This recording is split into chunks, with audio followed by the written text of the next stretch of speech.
गुरुर्ब्रह्मा गुरुर्विष्णु गुरुर्देवो महेश्वरः गुरुर्साक्षात् परब्रह्म तस्मै श्री गुरुवै नमः। तस्मै श्री गुरुवै नमः। ओम श्री परमात्मने नमः। ओम श्री गुरुभ्यो नमः। ओम सर्वेभ्यो नमः। आज हम मित्रों चर्चा करेंगे गुरु महिमा के विषय में। गुरु तत्व जैसे हमने कहा कि भारतीय अध्यात्म में मणि मुकुट के समान है, परंतु वह गुरु तत्व की महिमा क्या है? यदि मैं यूं कहूं, मातृवान पितृवान आचार्यवान पुरुषो वेदः,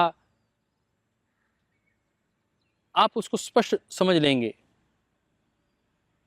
परंतु आज हम जो गुरु के विषय में चर्चा करने जा रहे हैं उसमें एक गहरा विषय हम आपके साथ ले रहे हैं। वह गुरु शाश्वत के प्रतिनिधि हैं। बहुत से सत्य ऐसे होते हैं जो दृष्ट सत्य होते हैं, परंतु बहुत से सत्य ऐसे हैं जो अदृष्ट होते हैं। भारत ही नहीं, संपूर्ण विश्व की आज यह मानसिकता बन गई है, युवाओं की विशेषकर, कि वह जो दिखाई देता है उसे ही स्वीकार करते हैं, जो एविडेंस बेस्ड होता है उसे ही स्वीकार करते हैं। परंतु ईश्वर की उपस्थिति, सृष्टि का यह विराट चक्र, कर्माशय कर्म की गति, जीव की गति, ये ऐसे बहुत से विषय हैं जो अदृष्ट हैं, और जो कृत है वो अकृत के को स्थापित नहीं कर सकता, जो दृष्ट है वो अदृष्ट के विषय में अपनी चर्चा को पूर्णता की ओर नहीं लेके जा सकता। परंतु गुरु जो हैं वह शाश्वत के प्रतिनिधि बनकर, उस अदृष्ट शक्ति के प्रतिनिधि बनकर, अपनी दिव्यता के साथ वह अदृष्ट सत्यों को भी उद्घाटित कर देते हैं शिष्य के समक्ष, और उनके जीवन में पूर्णता को लाने का प्रयास करते हैं। मैं यदि बात करूं परम श्रद्धेय स्वामी जी महाराज का जीवन, एक योगी, एक तपस्वी का जीवन, श्रोत्रिय ब्रह्मनिष्ठ बाल ब्रह्मचारी का जीवन, प्रातः स्मरणीय श्रद्धेय स्वामी जी महाराज ने अपने तपोबल से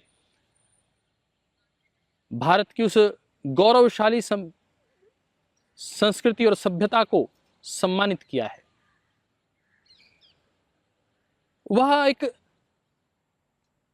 कर्मशील योगी के रूप में वर्षों नहीं युगों तक जाने और पहचाने जाएंगे।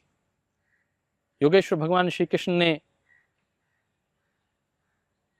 जो एक उक्ति कही है, कर्मण्यवाधिकारस्ते मा फलेषु कदाचन, श्रद्धेय स्वामी जी महाराज उसकी 100% एक जीवंत उदाहरण है।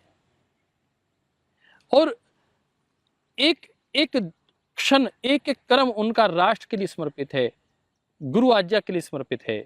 स्वकर्मणा तम अभ्यर्चः सिद्धिं विन्दति मानवः। अपने एक एक कर्म से वह मातृभूमि का गौरव बढ़ाने का कार्य कर रहे हैं।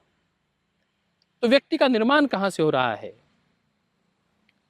बिना किसी व्यवस्थापक के व्यवस्था नहीं हो सकती, बिना रचयिता के रचना नहीं हो सकती, बिना तंतुओं के जैसे वस्त्र नहीं बन सकता, बिना मिट्टी के जैसे घड़ा नहीं बन सकता।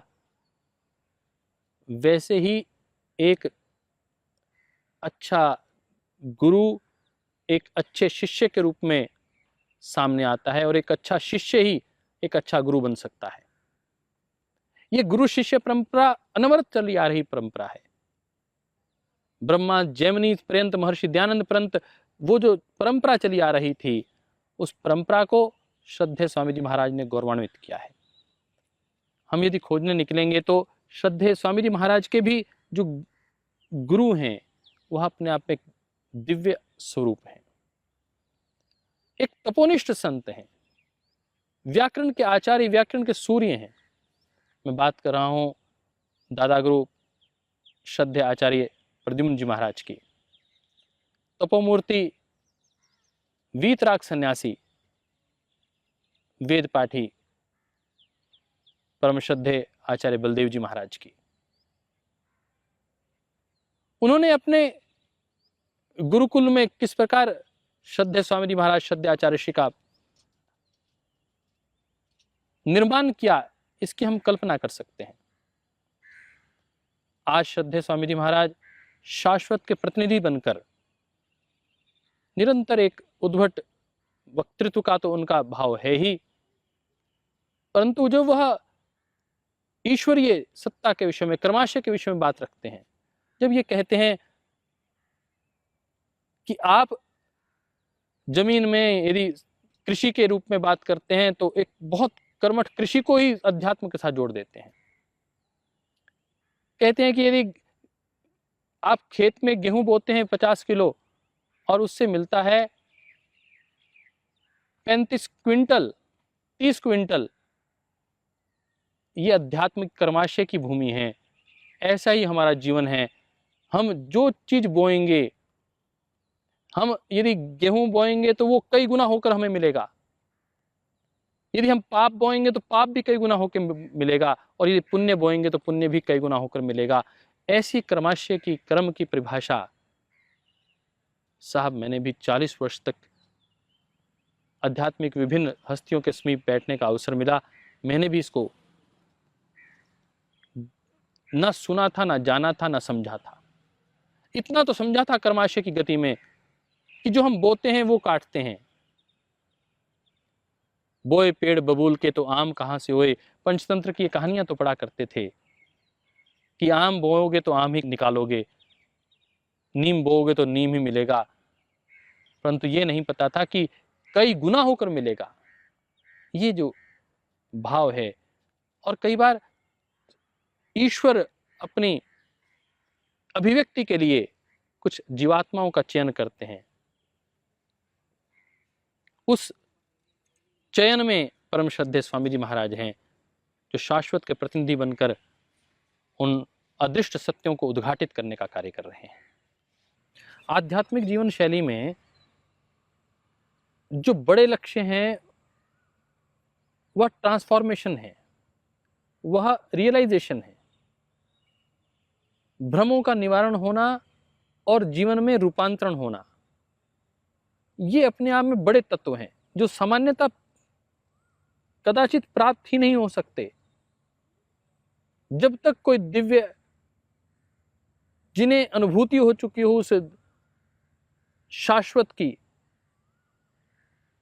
जिनकी कुंडली जागृत न हो चुकी हो, वह व्यक्ति लीड ही नहीं कर सकते, वो आपको वह दृष्टि ही नहीं दे सकते, वह रूपांतरण ही नहीं कर सकते।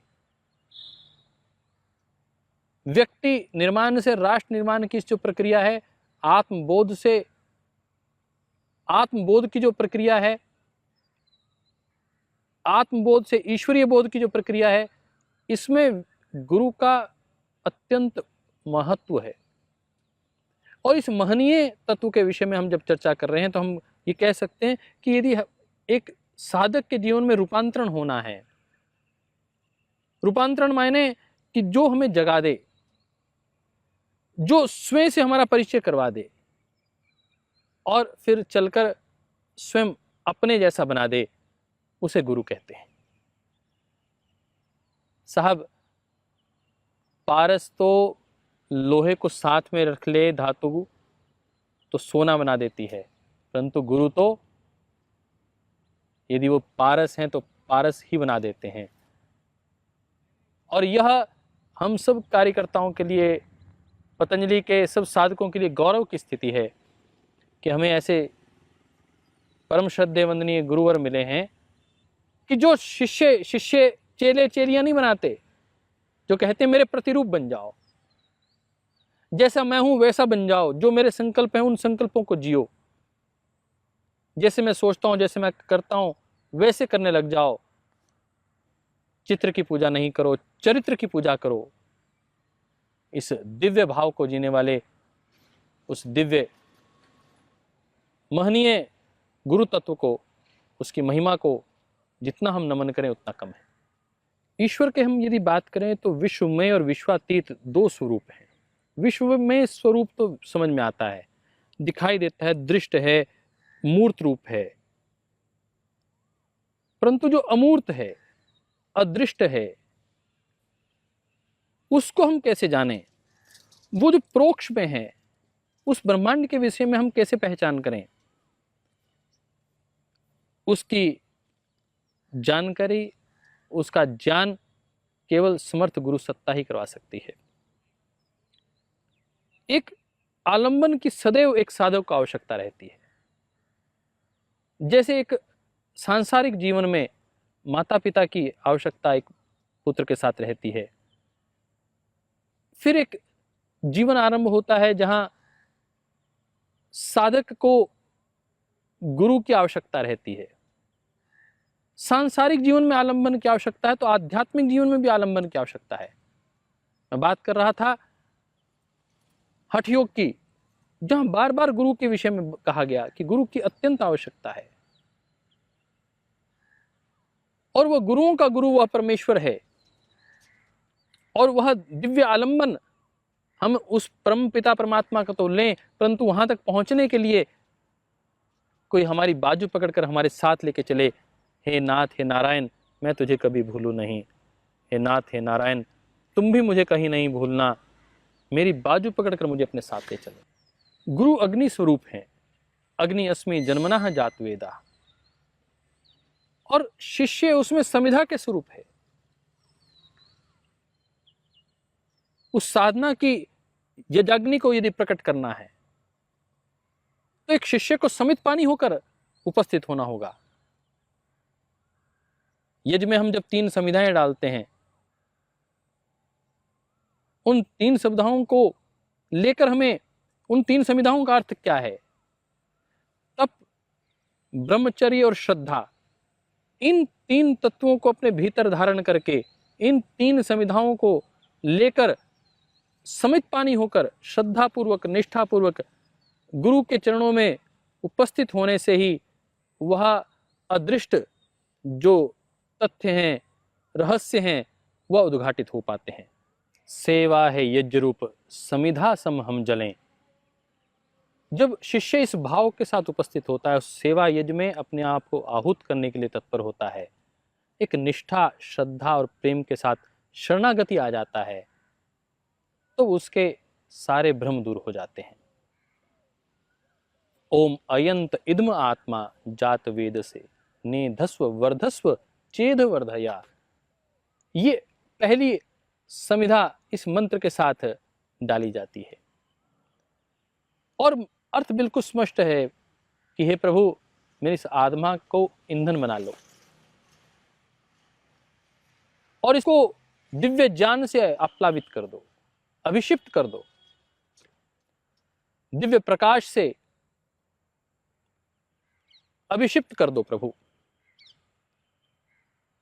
प्रकाश का आरोहण हो पाए, दिव्यता प्रकट हो पाए, इस जिज्ञासा के साथ, इस मुमुक्षु भाव के साथ शिष्य को उपस्थित होना है, और फिर उन सभी रहस्यों को उद्घाटित करने का कार्य गुरु स्वयं कर देंगे। हमारी भाव इसमें अत्यंत प्रधान है। हम किस भाव के साथ उपस्थित होते हैं। हम समित पानी होके प्रेम और श्रद्धा के साथ, निष्ठा के साथ गुरु के चरणों में बैठना स्वीकारें, शरणागति आ जाएं, और जब गुरु स्वीकार कर लें तो वह आपके जीवन की धन्यता है। हम अपने जीवन को निष्कलंक, निष्पाप और पवित्र कर पाएं, ताकि गुरु इसे स्वीकार कर लें। जैसे यज्ञ का ब्रह्मा यज्ञ की समिधा को स्वीकार कर लेता है, इस सेवा यज्ञ में, राष्ट्र यज्ञ में, मानवता की सेवा के यज्ञ में, इस संगठन में परम श्रद्धेय स्वामी जी महाराज ने यदि आपको संविधा के रूप में चयन किया है तो हमारा ये सौभाग्य है। इस सौभाग्य पर हमें इतराना चाहिए। इस सौभाग्य का औरों को भी अवसर देना चाहिए कि और भी आगे आएं, उनके जीवन में भी वह सौभाग्य, वह प्रकाश, वह दिव्यता आ पाए, उनका जीवन भी धन्य हो पाए, वह भी इस राष्ट्र के उन्नयन में अपनी आहुति दे पाएं। ओम राष्ट्राय स्वाहा इदम राष्ट्राय इदं नमः। मेरा यह जीवन राष्ट्र के लिए है और इसमें मेरा कुछ नहीं है। पहला अधिकार ईश्वर का, दूसरा अधिकार परिवार का, समाज का, गुरु का और उसके बाद मेरा अधिकार उस पर बनता है। इस भाव के साथ हम गुरु चरणों में उपस्थित हों। संगठन की सेवा मायने इस ईश्वरीय तत्व की सेवा, मानवता की सेवा, राष्ट्र की सेवा, उसमें आहुति देना ही, उसमें अर्पित होना ही और गुरु द्वारा उसमें संविधा के रूप में हमारा चयन होना ही हमारा सौभाग्य है। परम श्रद्धेय स्वामी जी महाराज अनंत प्रेम और करुणा की प्रतिमूर्ति हैं। उनमें जब हम वात्सल्य देखते हैं, प्रेम देखते हैं, करुणा देखते हैं, तो एक माँ की रूप में वह हमें स्वीकार करते हैं, अंगीकार करते हैं। हर कष्ट में एक माँ की तरह हमें समेटकर समाधान देते हैं, प्रेम देते हैं। और पिता के रूप में वह हमारा संरक्षण करते हैं। उस धैर्य के साथ हर बाधा, हर मुश्किल में हमारे संबल के रूप में सदैव हमारे साथ खड़े दिखाई देते हैं। गुरु के इस रूप की यदि आपने स्वयंमेव जीवन में धारणा करनी हो, उनको देखना हो, तो आप परम श्रद्धेय स्वामी जी महाराज को देख सकते हैं। भगवान उनके माध्यम से स्वयं कार्य कर रहे हैं। हम ईश्वर के यंत्र बन पाएं, श्रद्धेय स्वामी जी महाराज इस बात को बार बार कहते हैं कि हम ईश्वर के यंत्र बन पाएं। ईश्वर हमें स्वीकार करने को तैयार है, इस सेवा यज्ञ में हमें लगाने को तैयार है। क्या हम लगने को तैयार हैं? इस राष्ट्र यज्ञ में वह संविधा के रूप में हमारा चयन करने को तत्पर है। क्या हम तैयार हैं? आपके भाव, आपकी चेतना, आपकी वाणी में दिव्यता लाते हुए आपसे संपूर्ण विश्व की सेवा करवाने का कार्य, विश्व बंधुत्व का कार्य, विश्व शांति का कार्य पतंजलि योगपीठ के माध्यम से भगवान करवाना चाहते हैं। वह अलौकिक शाश्वत सत्ता करवाना चाहती है और उसका नेतृत्व कर रहे हैं परम श्रद्धेय स्वामी जी महाराज, परम श्रद्धेय आचार्य श्री। क्या हम उस विश्व शांति के मार्ग पर चलने के लिए तैयार हैं? क्या हम उस विश्व शांति के अग्रदूत होने के लिए तैयार हैं? क्या हम परम श्रद्धेय स्वामी जी महाराज के यंत्र बनने को तैयार हैं? क्या हम परम श्रद्धेय आचार्य श्री के यंत्र बनने को तैयार हैं? क्या हम उस परम सत्ता के शाश्वत के प्रतिनिधि बनने को तैयार हैं? यदि हाँ, तो आइए, आपका स्वागत है पतंजलि योगपीठ में। निर्द्वंद होकर आइए और इस विशाल संगठन के साथ जुड़कर वसुदैव कुटुंबकम ओम राष्ट्राय स्वाहा, राष्ट्र के लिए अपने जीवन को आहूत कर दीजिए। इदम राष्ट्राय इदं नमम, ये राष्ट्र, ये जीवन मेरा राष्ट्र के लिए है। इस योग, आयुर्वेद और स्वदेशी के महायज्ञ में वैदिक शिक्षा, वैदिक विचारधारा और ऋषि संस्कृति के उन्नयन में अपने जीवन को आहूत कर दें। दोस्तों, मुझे कई राष्ट्रीय और अंतर्राष्ट्रीय संस्थाओं में कार्य करने का अवसर मिला है। आज मुझे स्मरण आता है, आज हम भारत स्वाभिमान मुख्यालय के इस भव्य प्रांगण में बैठे हैं। उसके पीछे की जो दिव्यता है वो आपको स्पष्ट दृष्टिगोचर होती है। वह स्वप्न आपके सामने है। यह भवन अपने आप में राजीव दीक्षित जी को समर्पित है। और क्यों ना हो, एक कार्यकर्ता, एक सजग प्रहरी, प्रखर वक्ता जिसने जीवन को आहूत किया हो संगठन के लिए, उसको समर्पित यह भवन प्रेरणा देता है कि हमें कैसा जीवन यापित करना है। आगे आने वाले दिनों में हम कैसा कार्यकर्ता होना चाहिए उसके विषय में भी चर्चा करेंगे। परंतु आज हम जिस चर्चा को लेकर आपके समक्ष उपस्थित हैं, एक संगठन के लिए कितना गौरव में क्षण होता है उसका नेतृत्व। किसी संगठन का नेतृत्व कोई सैनिक कर रहा है, किसी संगठन का नेतृत्व कोई सामान्य व्यक्ति कर रहा है, किसी संगठन का नेतृत्व कोई तपस्वी व्यक्ति कर रहा है, किसी संगठन का नेतृत्व कोई संत, साधु, सन्यासी कर रहा है। परंतु मुझे इस बात का गौरव है और पतंजलि के एक एक कार्यकर्ता को इस बात का गौरव है कि हमारे संगठन का नेतृत्व योग ऋषि परम श्रद्धेय स्वामी जी महाराज कर रहे हैं। ऋषि दर्शनात्, ऋषि उसे कहते हैं जिन्हें ईश्वरीय ज्ञान का दर्शन हो गया है, जिन्हें वेद के उन तत्वों का, गहन तत्वों का, गूढ़ रहस्यों का दर्शन हो जाए, उसे ऋषि कहते हैं। यस्य वाक्यम स ऋषि, जिसके वाक्य ही प्रमाण होते हैं, उसे ऋषि कहा जाता है। हमने कहा अग्नि ऋषि पौमानः पंचजन्यः पुरोहितः तमीमहे महागयम। ये ऋग्वेद का यह वाक्य अग्नि तत्व के विषय में ऋषि के रूप में अग्नि तत्व को स्थापित कर रहा है। जो श्रद्धेय स्वामी जी महाराज बार बार कहते हैं अग्नि अस्मि जन्मनः जात वेदाः। हमारे गुरु अग्नि के समान, अग्नि ऋषि के समान हैं। अग्नि मीळे पुरोहितम यज्ञस्य देव मृत्युजम होतारम रत्न धातमम। श्रद्धेय स्वामी जी महाराज अग्नि ऋषि के रूप में हैं और इस यज्ञ के पुरोहित यज्ञ ब्रह्मा हैं, जो निरंतर इस यज्ञ अग्नि को उद्बुद्ध करने का प्रयास कर रहे हैं। हम भी एक श्रेष्ठ साधक बनकर, एक श्रेष्ठ कार्यकर्ता बनकर इस यज्ञ को उद्बुद्ध करने में अपनी अपनी आहुतियां प्रदान करें। गुरु वो है जो अपने आप से मिला दे, हमारा परिचय अपने आप से करवा दे, आत्म तत्व को मिला दे, उस परमात्मा को के दर्शन करवा दे, हमारे भीतर वो उस दिव्यता का आधान कर दे, हमारा रूपांतरण कर दे, परिवर्तन कर दे और हमें उस विराट तत्व के दर्शन करवा दे। आइए ऐसे सत्यनिष्ठ दिव्य स्वरूप गुरु को प्राप्त करने के लिए हमें और कहीं भटकने की आवश्यकता नहीं, मंजिल हमारे सामने है।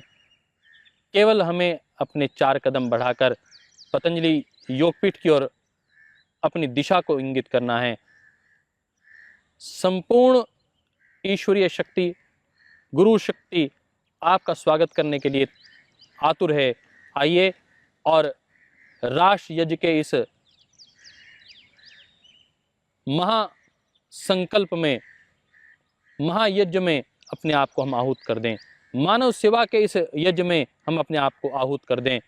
विश्व शांति के इस महायज्ञ में अपने आप को आहूत कर दें। योग का आलंबन लेकर योग शक्ति से सेवा को और अधिक उद्बुद्ध करें, सेवा यज्ञ को उद्बुद्ध करें। इतना ही कहते हुए अगले चरण में हम कार्यकर्ताओं के विषय में चर्चा करेंगे। आपके और मेरे जीवन को लेकर कई संदर्भों की चर्चा करेंगे। आज के लिए इतना ही। ओम श्री परमात्मने नमः। श्री गुरुभ्यो नमः।